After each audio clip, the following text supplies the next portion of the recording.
Hello, everyone, and welcome to SCORE Fairfield County's live webinar on BrandU, Is Your Business Remote Ready? I'm Mike Clem, a business mentor here at SCORE Fairfield County, and I'll be your host today. Our presenter today is Ramon Peralta. More on Ramon in just a minute. But first, some brief information on SCORE. You can move to the next slide, please. SCORE is a nationwide organization including over 11,000 volunteers with 320 offices around the country providing free advice to small business owners. SCORE is part of the Small Business Administration. SCORE Fairfield County is one of those chapters and includes over 130 volunteers with a wide range of industry, process, and subject matter expertise. We offer three primary value-added services to small business owners. First, we provide free one-on-one counseling, face-to-face, telephone, email, and video, with a primary focus, of course, right now in the remote environment on non-face-to-face remote counseling. You can access that counseling if you'd like to have a counselor by hitting the Request Mentor link on our website or via the link on the screen here. Secondly, we offer educational workshops and webinars, currently offering all of our educational programs in a webinar format. And finally, we have extensive resources available on our website, including a network of subject matter experts at your disposal. Our next webinar is next Tuesday, April 21st at noon. The topic is 5 ways to get going with Google with Nalini Gosaran presenting. Look for the specifics of this webinar on our website, fairfieldcounty.score.org. First, some information now about today's event. We have set aside time for Q&A at the end of the presentation. If you have a question, please use the chat window at any time during the presentation. It's located in the lower part of your screen. Our webinar will end sharply at 1 p.m. to respect your time. The session is being recorded, and the link to the recording will be available at our website, fairfieldcounty.score.org, within the next couple of days. And now, our speaker. Our speaker today is Ramon Peralta, who is founder and creative director at Peralta Design. Ramon has over 25 years of experience developing corporate identity and creating B2B and B2C marketing material. He leads the creative team at Peralta Design in establishing a unique visual identity for each program, designed not only to complement the client's brand, but also to impact its target audience. Ramon served as senior art director on the original startup team behind Priceline.com. Over the last 12 years, Peralta Design has a team of 8 full-time employees with locations in both Connecticut and Florida. I'll now turn it over to Ramon. Ramon, it's all yours.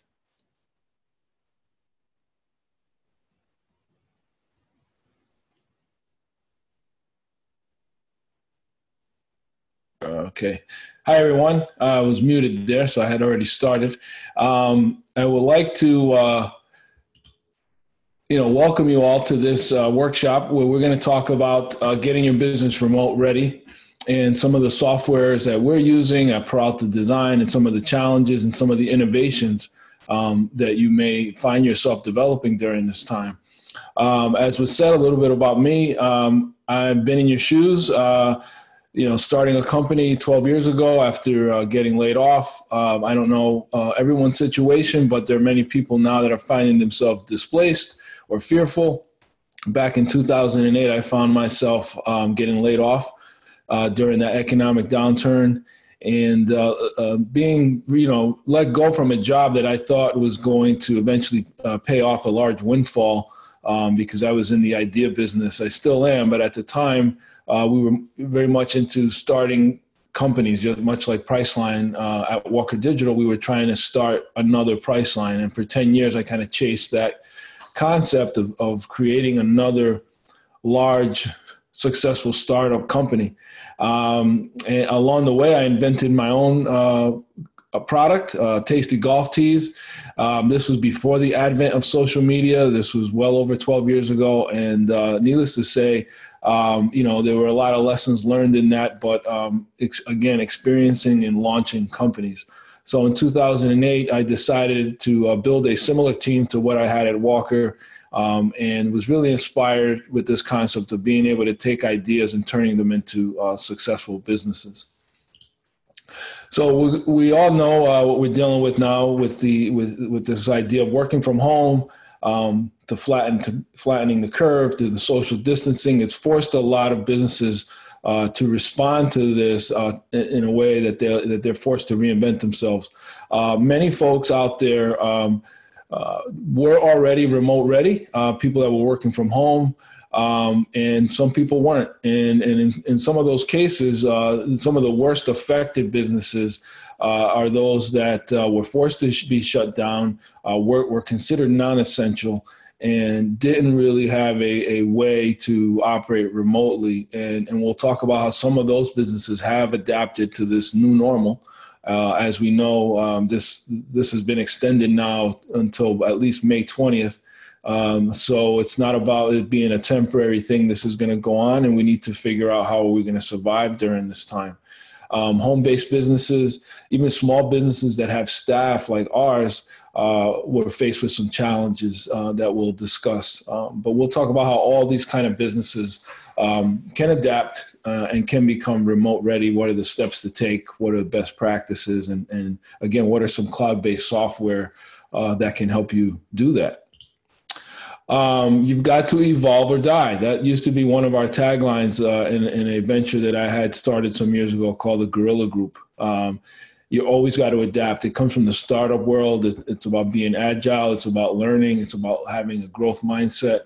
You're going to have to innovate. You're going to have to reinvent yourself. I firmly believe during this time, we're going to see a lot of new verticals and adaptations and mutations of our businesses that are going to survive long after things return to being opened up. Because I won't say that we're going to return to normal. I think many of us are going to create a new normal even after this. So some basic tips to start out with for folks that are new to working from home, leaving a corporate environment, finding themselves, 10, 12 hours a day at the office and just a couple hours at home. Now we're reversing that. You want to dress for work even though you're home. So you want to maintain this professional appearance. Many Zoom calls are now the norm, or Microsoft Teams, or whatever platform of your choice, Skype. And it's important that we respect what our businesses are, who our clients are, and that just because we're home doesn't mean we're going to meet with clients in a bathrobe on video. So we want to have a professional appearance. For managers that have teams or clients that are used to being able to roll into somebody's office or place of business, be responsive. Answer messages as soon as possible. Don't leave anyone hanging. It's a very common thing. And staying on task. Now that everybody's in their own individual silo, we'll talk about this a bit, where you have teams that used to collaborate. Now we're having to figure out new ways to do that because everyone's kind of left to their own devices, if you will. So each morning, checking on priorities, checking in with your team, checking in with your lead or your manager, or in cases where you have direct reports, checking in with them every morning. So I know for us, we went from having just a Monday morning staff meeting to having staff meetings every single morning now, so that we can see each other and we can go over our priorities. Being productive. There are two extremes to this. I know when I first started, 5 weeks ago, that we've been working remotely 100% now, I was putting in easily 14, 15, 16-hour days. You need to set boundaries and with your family members, closing a room off, closing a door off, but also trying to develop a new routine where you get up, you meditate, or you make that pot of coffee, or you exercise, or at lunch you go for a walk, whatever it is that's going to break up your day, because it's really easy, since you're not traveling anywhere, to just be at your chair or be at your desk for long extended periods of time. Again, staying active is definitely important to keep that immune system strong, and just doing that as part of your routine. We'll talk about some home setups. This is a client of ours, Rob Thomas, who we just did this backdrop for. Highly recommend doing a backdrop or even using the virtual one, although the virtual one can be hokey where you're like in front of a beach or in front of the Golden Gate Bridge, because sometimes it interacts with the green screen's not perfect. And so it may be affecting your clothing or maybe prove to be distracting. As you see, I think it's the fourth frame across the top there. Dan Long, he's got a virtual background. In some cases, it works. If you're we'll talk about some cases like if you're at a gym or you have a place of business that's very unique, you may want to have a virtual background so that your customers will still connect with you. But having something neutral, having something decluttered, having something clean in the background is always going to be way more professional than having people see your refrigerator or see your bed or anything else that's a bit too personal, a bit too much information early in the morning. Let's see here. Another thing we're doing with our team is, since we're apart and we want to get together and be together in spirit, is we're asking everyone to wear some of our company gear. So if you belong to a team, or you have different members of your team now of your small business that are working remotely, having them have something in the frame or have something on their person or have a mug or something that has your company logo is a great way to kind of bring the office home, so that you feel like, even though you're in separate locations, that you are together in spirit from a branding standpoint.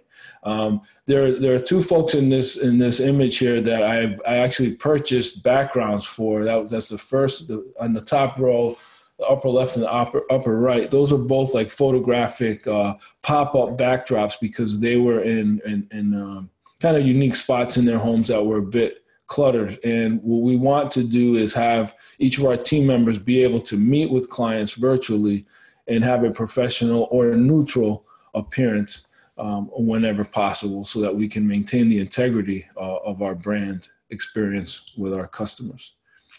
So getting remote ready, getting back to this concept of working from the cloud, without going too deep in the weeds of what you actually need to have for your IT setup. We'll talk about some of the softwares that you could use to do that. And TeamViewer is one of these applications that will allow you remote access to your actual desktop, so that you actually can get to the files that are on your work machine if you're not able to bring your machine home. And there are some cases where there may be some sensitive data that you need to access that you don't want to bring home, that's protected in the office. And TeamViewer allows you to access everything that's on your machine or on that main machine from your phone or your tablet or your iPad. Having a high-speed router at home is important. You may find yourself having to upgrade your router and your network. I know that we have our video guy still goes into the office when he needs to render something or upload large video files, because the network at the office is way superior to what he has at home. And in some cases, you may find yourself, even though you're remote ready, having to use some of the higher speed internet access capabilities. A virtual private network. This is important, especially if you have files at the office that you need access to that contain sensitive information. Could be health information or credit card information from your business or your clients. You want to have an IT company set up a virtual private network or a VPN. So basically that just creates a secure tunnel between you at home and the files that you're accessing from your office. So I would highly recommend that if you're dealing with, emailing or transporting sensitive data from the office back and forth. Some of the applications that we're using for accessing files, some can be done on over the cloud, and some you're going to have on a hard drive. I like to have redundancy, multiple layers of redundancy. And what that means is that if you just rely on a hard drive to transfer files, those things oftentimes just out of nowhere will just get corrupted and you may lose a lot of your data. So I would say that if you can access a service, cloud-based service such as Dropbox, which is what we use, or Amazon Web Service, or even Google Drive, or a combination of thereof. This way here, no matter where you are, whether you're on vacation, whether you're at home working remotely, or on an airplane, you can access your files from the cloud without having to scramble for that external hard drive or emailing files to yourself, as sometimes people do. Now, we wanted to show here in this illustration kind of how the cloud works in a very basic way. The cloud is just a collection of servers. So you have your website is on a server. Your files like Dropbox are also on a server. These are all servers that are out there in the cloud, and they're all connected through the web. And so all these different business types can operate their business through the cloud. And we'll talk about all these things that you can do that way. Social distancing is the obvious one. The time savings that you have now, where you can avoid having to go to the bank, you can avoid going to the office, you can avoid having to meet with a client in person to get them to sign something. Doing business in the cloud was perfectly designed for a pandemic, because everything that you need to do to run your business can be done now through the cloud. Of course, e-commerce, you can sell through there, you can collect payment, invoice clients, you can promote yourself on social media. I mean, everything literally from soup to nuts that you need to run a business can now be done from home. And I think if you weren't already doing that and you're doing it now, you're learning that with all of these different cloud-based softwares, you really can do everything that you can possibly imagine, from video conferencing to, like I said, signing contracts. So we're going to go through some of the software applications that I think you'll find interesting, some of which you may be already using, some of them you might not. I'll go over some of our favorites and how we use that software and what type of applications or kind of services they're providing. First thing that I recommended to clients in small businesses that haven't done this already is you want to actually ramp up communication during this time. There are so many businesses that are adversely affected during this time that the assumption, if nobody hears from you, the assumption is that you've shut down. So you've got to be swift in informing your clients of the changes in your business. It could be that you have limited hours. It could be that you have different contact information. It could be that you're offering different products or services, but you've got to get something out there. We're offering a free COVID-19 alert bar if you have a WordPress site, and there's a link on our website to be able to do that, just so that you can communicate something in a quick way. This particular client, again, Networking and Diners, he has immediately sent out an e-blast, and I recommend at least one e-blast a week during this time. There is no such thing right now as really communicating too much, because people will assume that you're out of business if they don't hear from you during this time. It's just really people, you have a captive audience. Entertainment has been shut down. People are staying home. People are on their devices a lot longer, so they're looking to consume content as long as it's valuable content. The key thing with creating this content and getting it out there is that you communicate it consistently across all your different media platforms, and that you make sure you're adding value. Nobody wants to be just sold to or promoted, but that you create content that's actually sincerely trying to help another business with whatever service or offering it is that you provide. So some of our favorite cloud-based apps for business, Adobe Creative Cloud, we're a creative agency. So of course, this software package is very convenient that it's cloud-based, so we don't have to install a million CDs anymore. We can access this via subscription. Everybody's working on the latest version of it. And Adobe Creative Cloud includes Acrobat, which this is presented on. It includes Illustrator, InDesign, Photoshop. All those top creative agency kind of softwares are available on Creative Cloud. So from a productivity standpoint, we can access all the software we need through the cloud. Dropbox, I mentioned this. What I had to do was upgrade my personal Dropbox to a business account so that we would have more storage space, because my team, which is a staff of 8, was now going to be kind of taxing this more, and we were going to be transporting files more so than our own internal server at the office, we had to upgrade to a business plan, which you may find yourself having to do, because a lot of these softwares I'm about to share may have a free version that you can try out. But once you start adding people to it or needing more bandwidth or more file space, you may find yourself having to upgrade. So we had to upgrade here for Dropbox for Business. Zoom, which is what we're using now, has caught a lot of heat lately for security reasons, but they are also kind of sticking their neck out on the line because they were one of the first to donate their platform to all K through 12 schools that needed to do distance learning. And what I mean by donating their platform was the free option of Zoom gives you up to a 40-minute meeting session. And if you upgrade to their paid version, you can have unlimited time on meetings. And what they did was they offered all schools K through 12 the ability to upgrade for free. That being said, my wife works for Bridgeport Board of Ed, and they don't allow Zoom at all. They use Microsoft Teams because it's more secure. There have been cases of people hacking into conferences and taking over screens and so forth. And you can alleviate that now by requiring a password and things like that. But as far as usability or user friendliness, I find Zoom to be much easier to use than Skype or Microsoft Teams, but everyone has his preference. What I will say to you as a general rule of thumb is remain flexible, because if your client sends you an invite and it happens to be on Microsoft Teams and you're in sales, it might not be prudent of you to say, well, can we do this in Zoom? No, you need to figure it out. You're going to need to click that link, log in early, go to the website, watch a tutorial.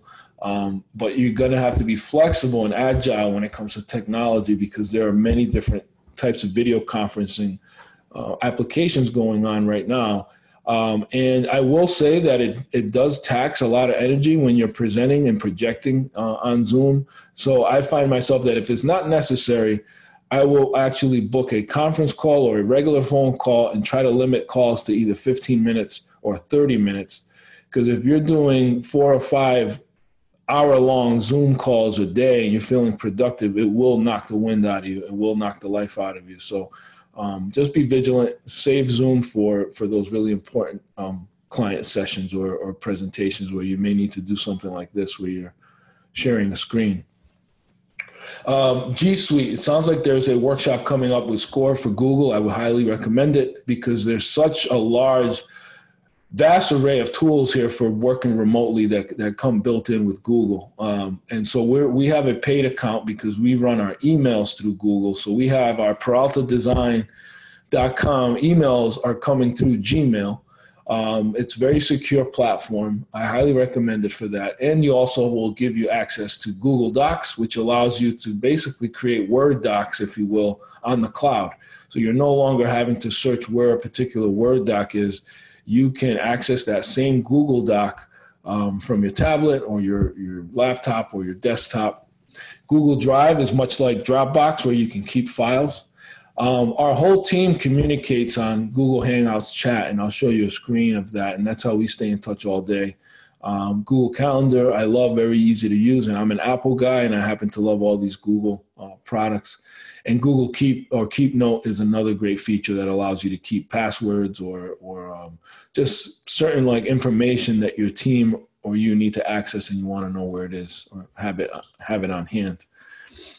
Hangouts chat is I know many of you on the call probably remember the days of Instant Messenger and AOL Instant Messenger. Well, Google Hangouts chat is like instant messaging on steroids. It's for business. It's very, very easy to use. It has so many benefits to working in teams and working remotely because you don't have to rely on email. You can actually send files through the chat. You can have the chat on your phones. You can have the chat on your laptop or your desktop. You can tag each other. You can do the @ symbol and then type somebody's name, and then they'll be notified to look in that thread. You can actually search in a thread. So if somebody emails you something through the chat and you need to find it, you can search for it. And you can create rooms where maybe you don't need to speak to everybody on your team, but maybe you can make a sales room or a HR room or a accounts receivable room, and maybe only a couple of people are there, or an e-board room. And you create these different rooms, and you can chat with groups of people at a time privately. So I highly recommend this when it goes back to one of the things that you want to make sure you're doing when you're working remotely, and that's being responsive to your team and to your clients.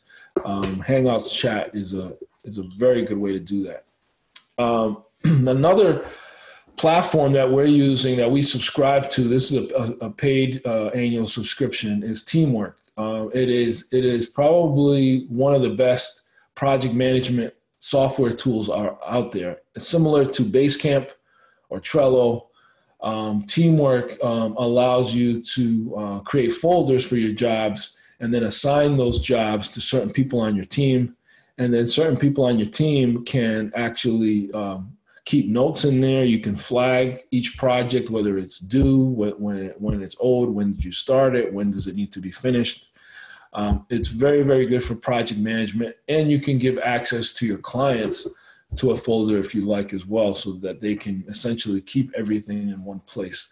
One of the things that you need to really work on when going remote is being organized, having your files in one place, and having everybody in the team efficiently be able to access them and stay up to date with what's going on. So Teamwork is a great way to do that. Again, cloud-based project management, highly recommended when working remotely, and it's a great way to kind of keep your business organized from the cloud.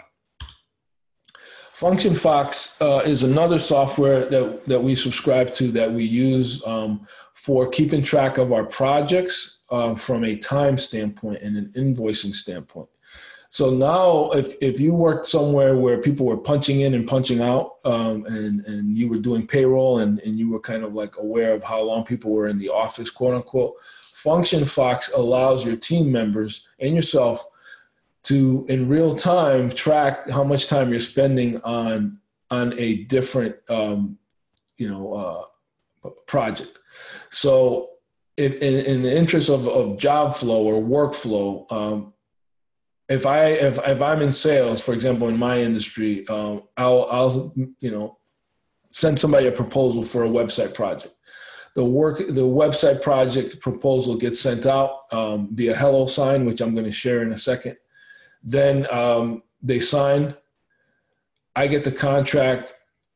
I send a notification to the team. The team goes on Function Fox, creates a folder for that job, so that now we can track time when we work on it.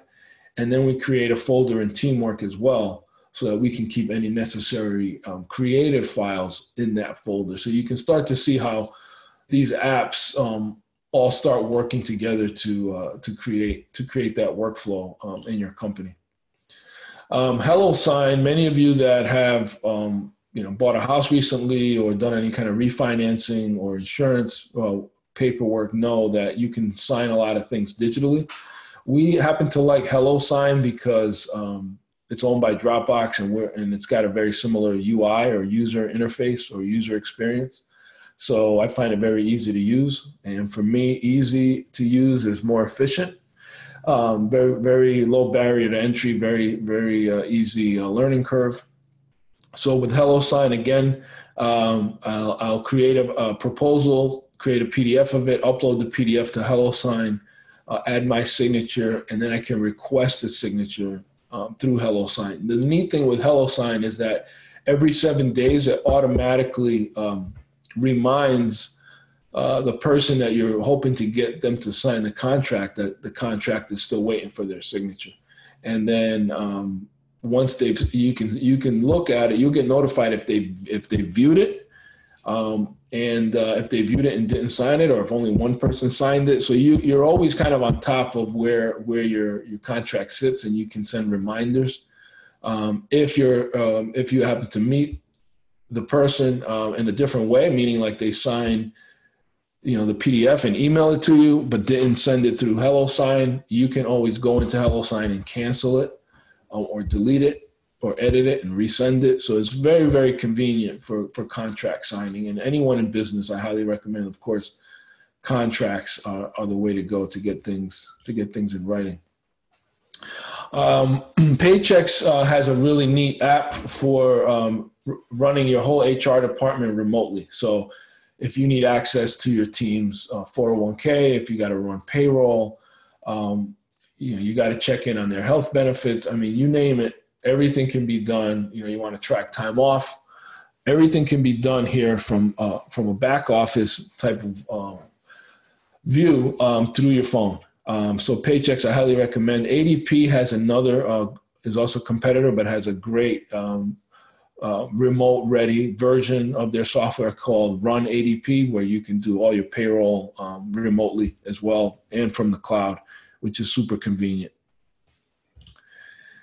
One of the things I mentioned earlier in the presentation was that now is the time to put out more content. So if you have a business that where you're trying to establish yourself as an expert in a particular field, ClipScribe, and I'll tell you why ClipScribe is something that I find very useful and that I use for all my videos, is it creates captions for your videos.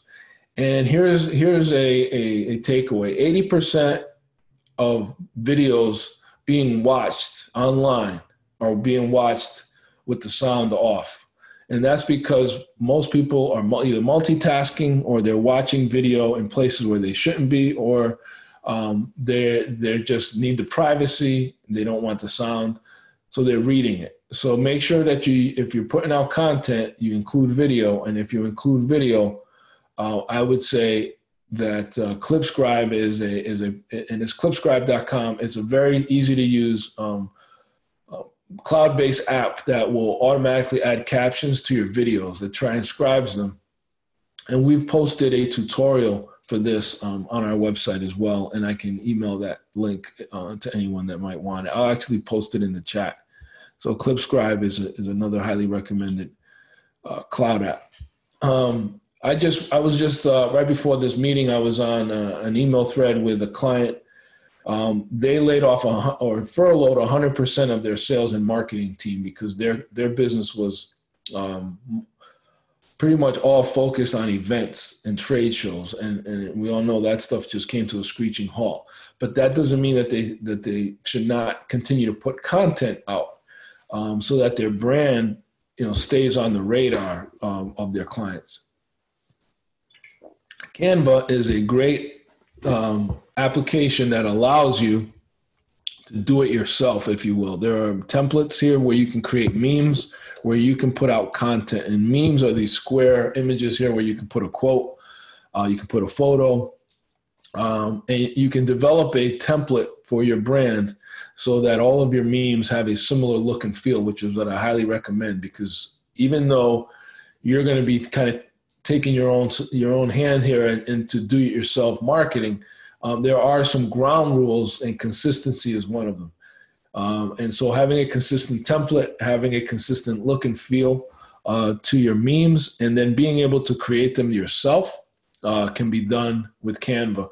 And for some of our clients that have had to scale back their marketing budgets with us, we've trained them on how to do this so they can continue to put content out there on their own.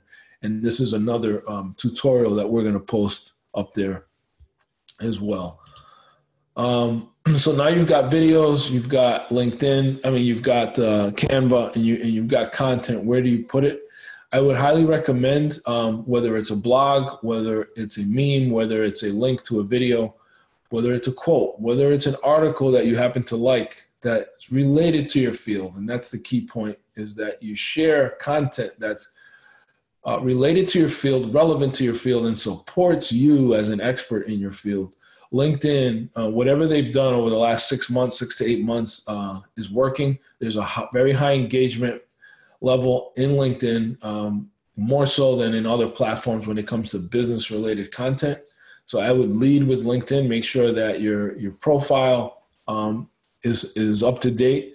And if you have anybody on your team, that your profiles are consistent, meaning that your background photos or your headshots are similar, and the description of the company you work for is consistent across all your team members. Also highly recommend setting up a business page on LinkedIn for your business. But these, to me, if you're in business and you're looking for the decision makers, or if you're in sales and you're looking for the decision makers, you can guarantee that people over 40 are on these three platforms. If you have a product or service that targets women primarily, I would say Pinterest is still a good platform for you. It's still kind of riding high at like 96% are women on Pinterest. But these three, to me, are the top three for business-focused content. And the younger people have migrated over to TikTok, which I'm sure you've seen a lot of the dancing videos being posted on social media because people are going stir crazy. But these three, I think, are the ones you should focus on, with the memes, with the blogs, with the videos, with the content, to continue to let people know that you're in business, that you're just operating remotely, and that you may be introducing some new innovations into that business. So let's go through a couple of case studies of how some businesses that were traditionally brick and mortar have adapted over the last 4 or 5 weeks to offering their services remotely. So Networking in Diners is one that was a membership-based kind of B&I type of B2B networking group of vetted professionals that were actually meeting in diners around the state. And so what happens? Now we can't meet in person. Now there's social distancing. Now the restaurants have shut down. They've taken to Zoom because all these members are paying a monthly membership fee, and they've migrated successfully their format over to video conferencing. So every week they have the different groups are meeting together virtually to continue that, to provide that value to each other as members. Karate schools and gyms, these guys were hit very hard, except there are just a handful of them that are innovating. And that's what's really going to separate. It's not just survival of the fittest during this pandemic and during this remote ready crisis, but it's really become survival of the innovators and who can figure out how to innovate. So this is a gym, a karate school in Stratford. And they took to Google Classroom as a platform instead of using Zoom. And then all paid members of the gym actually will receive a password through their email. And here you see the instructor is giving karate classes right through Zoom, through Google Classroom. And it's streaming. He's created a virtual dojo. And I think this is an example of a new vertical that is going to survive long after this is over. And I think that's going to be the common sentiment across any innovation that you create, that it can continue to generate revenue for you even long after this is over. Super Sandwich and many other restaurants are figuring out ways to really stress how they're offering no contact or touch-free or curbside. And Super Sandwich here in Shelton has really taken to communicating through Constant Contact, which is an email platform. We happen to like MailChimp. Constant Contact is also good. One of the questions that I've gotten before in one of these sessions is, well, how do you know if somebody read your email? Well, Constant Contact and MailChimp allow you to see what your open rate is and what your click rate is. And that means you can tell what percentage of people are viewing your email, opening your email, and clicking through your email into whatever your call to action might be. It may be place an order, it may be visit a website. But Constant Contact is a great way to communicate that you have new offerings, because if he wasn't putting this out there, people would not know that he's adapted to this remote ready environment, and people would just assume he was closed.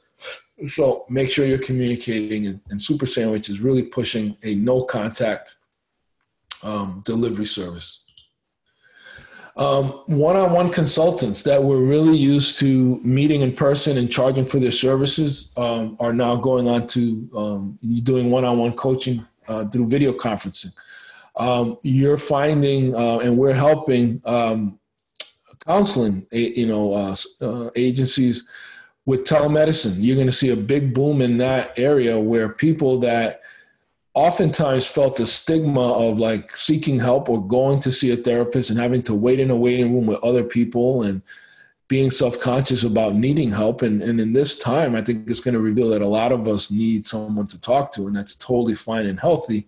Well, the advent of remote readiness is opening the doors now for a lot of people to establish a telemedicine practice or a virtual counseling practice, which again, I think once things return to the new normal that we're going to have, or that we have the opportunity to create, that we're going to see that people may actually prefer to continue doing counseling one-on-one from the privacy of their own home. One of the things that we did was we launched an entirely new branch of our website, which is an e-learning tutorial platform, or e-learning platform where we offer free tutorials. So this is just an example. You may find yourself adding something new to your website or your business that you didn't have before, that I think can continue on. And I think now is the time to not necessarily sell, but it's the time to help. And it's a time to add value. And it's a time to say, what can we do to help you get through this time? And it kind of supports this whole idea of us getting through this together. This is another restaurant client of ours, Cast Iron Chef. He's really taken to Facebook, and we're all going to have our platform that we gravitate to. For him, it's Facebook. I don't see him on any other platform. He's more comfortable here. He understands how to use it, and that's totally fine. You don't need to be on every single platform as you go remote ready. But what he does is every day he cooks whatever special of the day is going on a Facebook Live, and then he brings it out to somebody that's like waiting out front to really show you like the beginning to end kind of curbside pickup. And this is like a 5-star, fancy restaurant in New Haven that did not offer this before, but he wants to survive. He's trying to innovate. And so every day he's got a different special, and he uses social media to promote to people that, hey, I'm still in here. I'm still cooking. Look at the food. I'm wearing gloves, and I bring it out to your car, and the whole nine. So I think that's more of this is what we're going to see, and what I would encourage.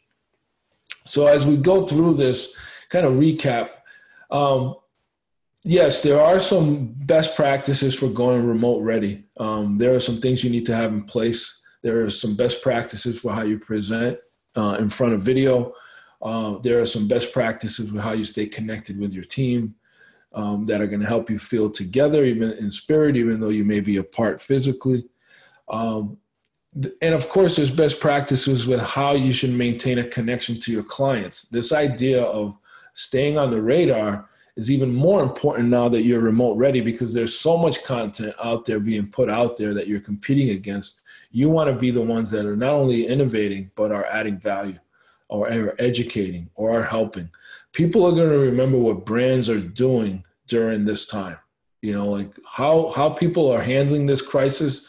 Are they being helpful, or are they being nasty? Are they being visible, or are they flying below the radar? Those are the things that people are going to remember. So you want to create new verticals during this time. I really believe that your business can actually grow. You just have to think differently. You just have to see it from a different perspective. And I think those new verticals can become new revenue streams for your business coming out of this. So I think that we need to focus on the silver linings as we're keeping our families safe and ourselves safe. Let's look at the silver lining. What new processes can we develop now that can continue to generate revenue for us as we evolve our businesses during this time? I really think we can come out of this stronger, continue to innovate, stay positive. Remember, this too shall pass. Everything is temporary. And thank you for listening. And now we'd like to open it up to the SCORE mentors to maybe facilitate some questions and answers, since we have a few minutes. Thank you. Okay, thank you very much, Ramon.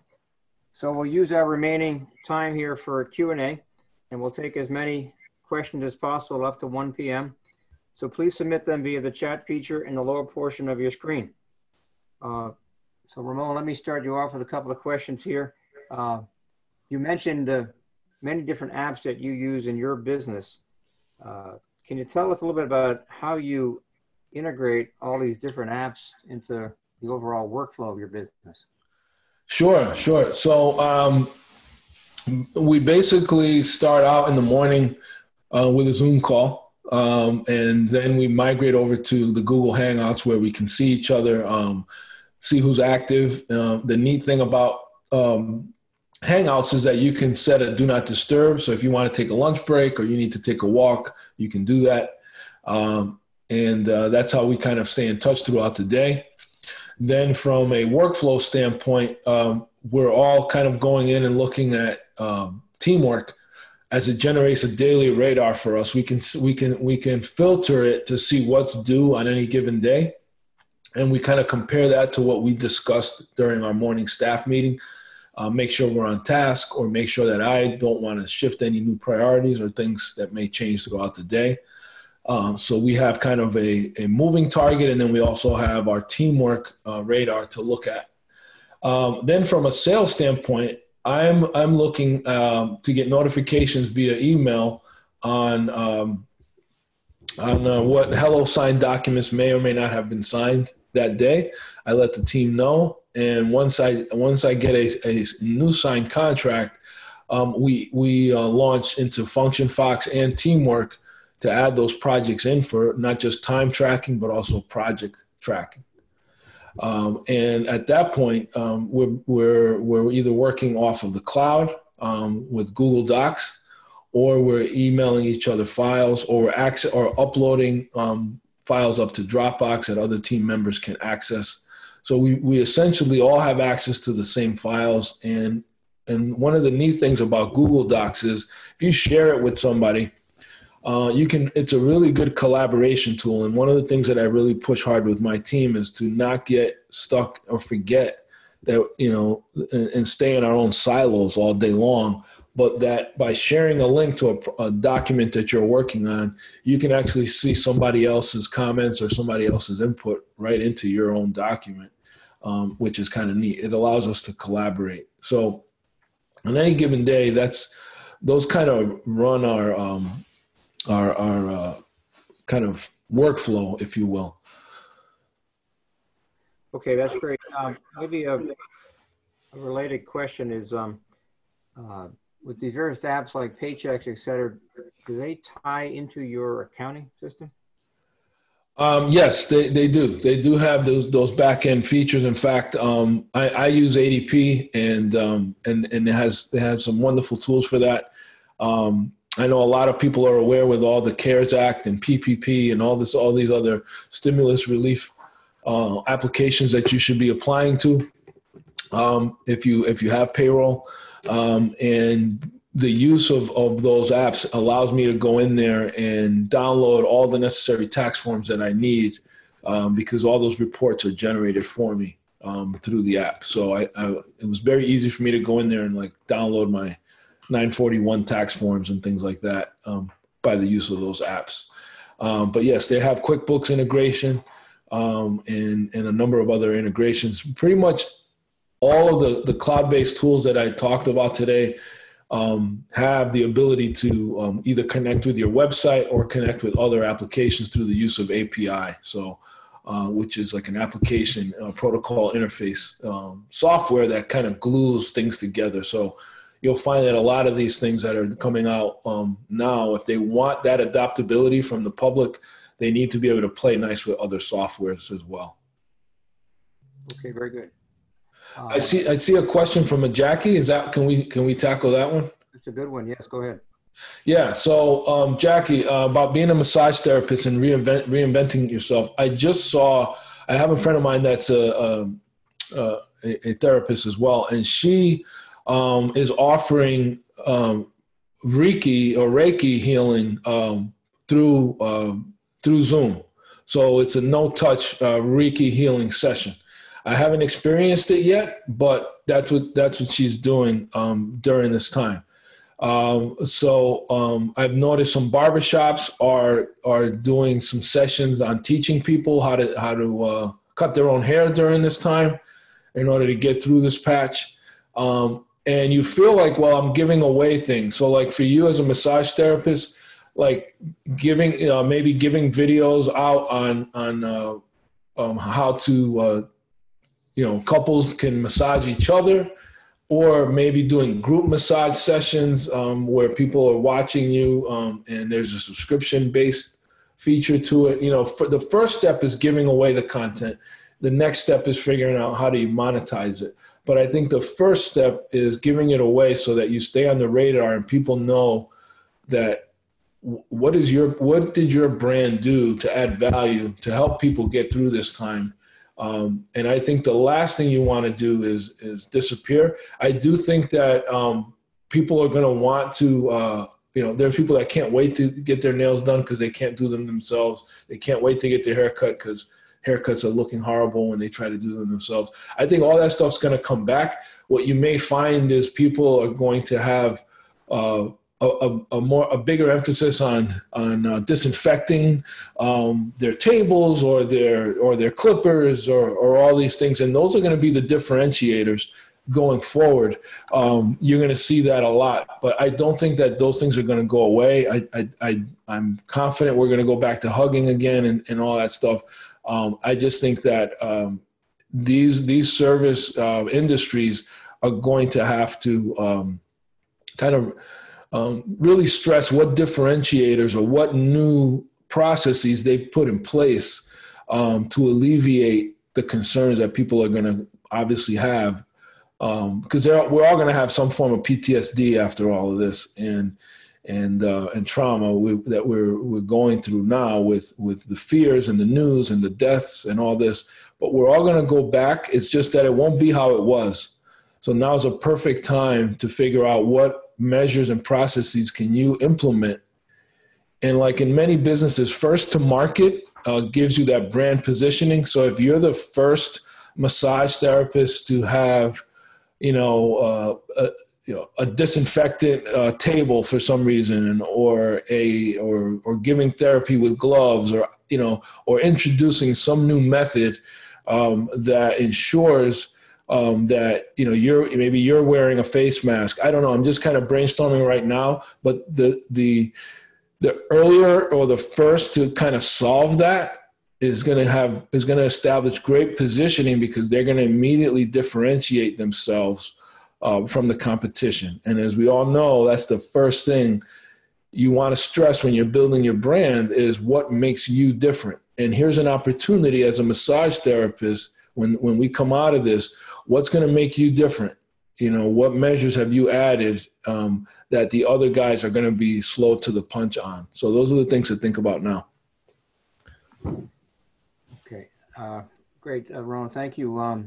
Marina has the question if you might have some recommendations in terms of apps or platforms for nonprofit organizations that you'd recommend. Apps or platforms for nonprofits.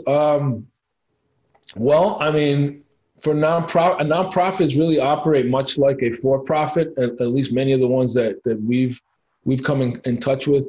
Nonprofits tend to have kind of lower operating budgets, and so they find their staffs are oftentimes tasked with doing a lot of things themselves, like, for example, web maintenance.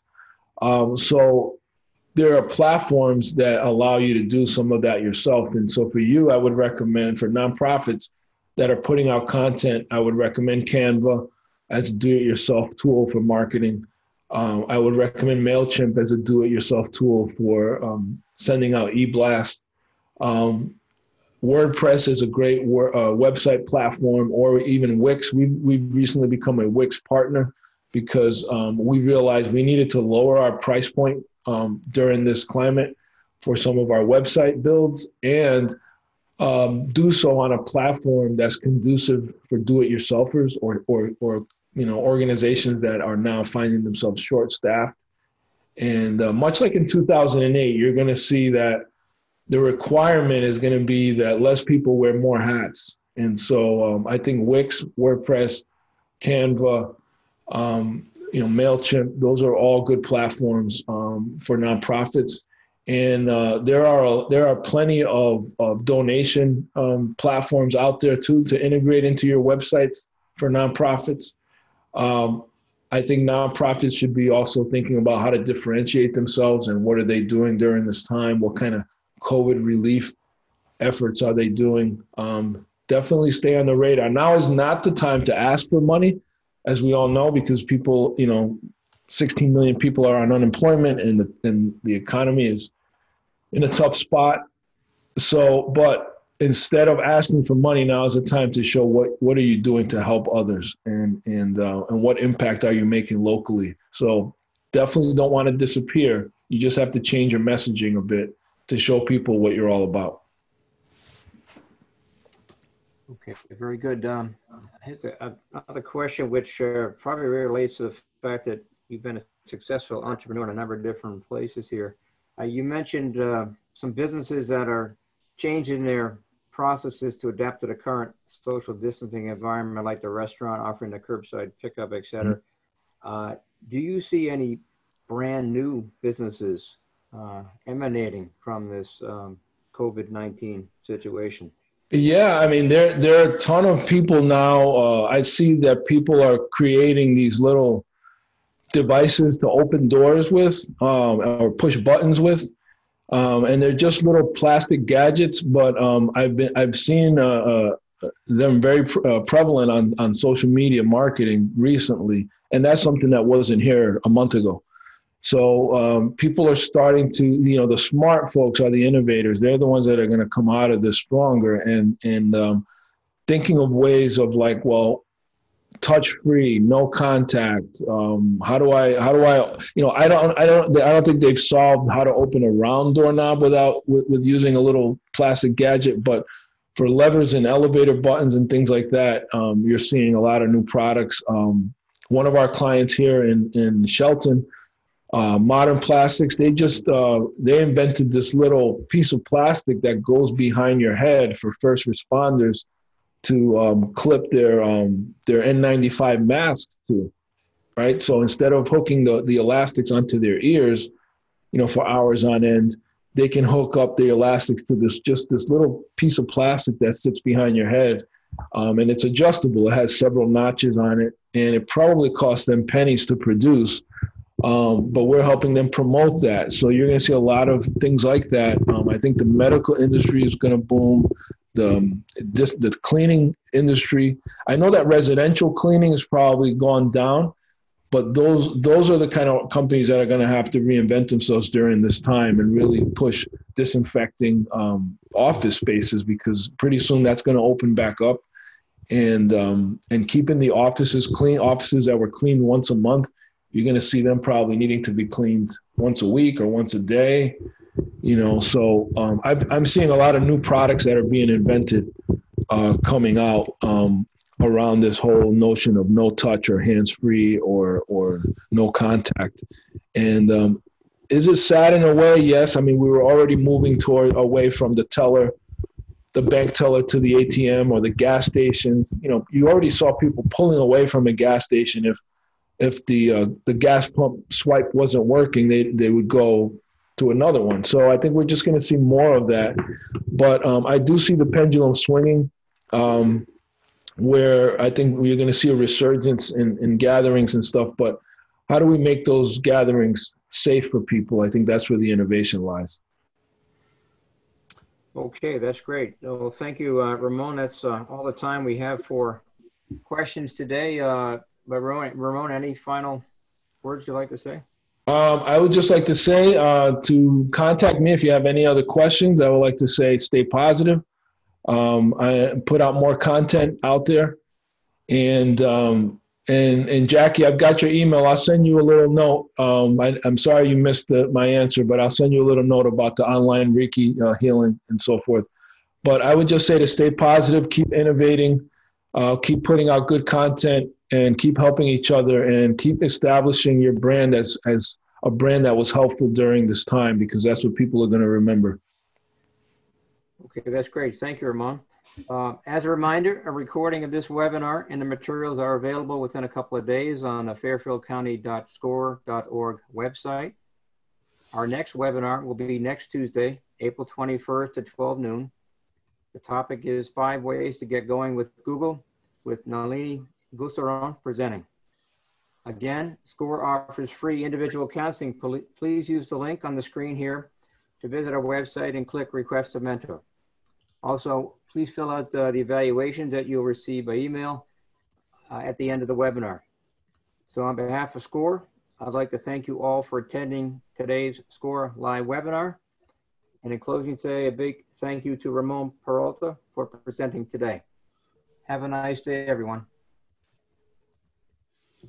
Thank you.